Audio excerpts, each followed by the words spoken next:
Né en Australie dans les années 70, le touch ou touch rugby a été importé dans l'Hexagone au début des années 2000.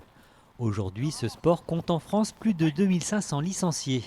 Inspiré du rugby à 13, ici les équipes sont mixtes et les règles quelque peu différentes. Il n'y a pas de poteau, il n'y a pas de jeu au pied, le ballon n'a pas le droit de tomber. Ici, en fait, on remplace le plaquage et toutes les zones d'affrontement par l'action de toucher.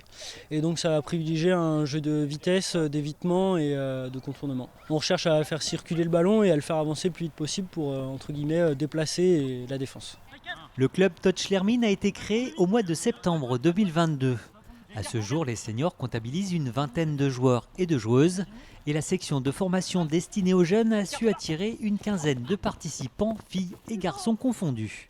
Moi, je me souviens de ma maman quand j'étais tout petit, elle voulait pas que je fasse de rugby parce que je pouvais me faire mal. Et justement, c'est une porte d'entrée pour les plus jeunes dont il y aurait des réticences au contact à venir découvrir le rugby, des choses qui s'en rapprochent par le touch.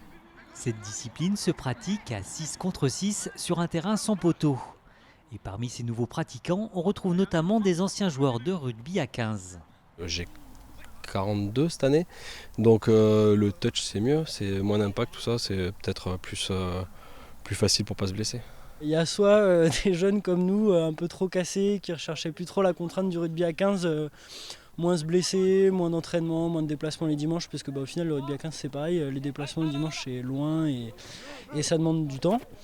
Et on a aussi des personnes qui ont arrêté le rugby à 15 par l'âge, etc. et qui, autour d'une quarantaine d'années, reprennent le touch pour continuer un peu à retrouver ce qu'ils faisaient au 15 différemment, mais continuer de courir, continuer de jouer avec un ballon ovale. Les femmes sont de plus en plus nombreuses à venir s'essayer au touch. Et l'interdiction des plaquages y est pour beaucoup. Moi j'arrive d'un sport où il y avait le basket en fait, où il y avait du contact. Et du coup là le fait d'être sans contact, voilà, c'est à nous de gérer notre effort et il y a beaucoup moins de risques en fait de se faire normalement du mal. À l'heure où la Coupe du Monde de rugby se déroule en France, le touch est aujourd'hui une nouvelle porte d'entrée vers le monde de l'Ovalie.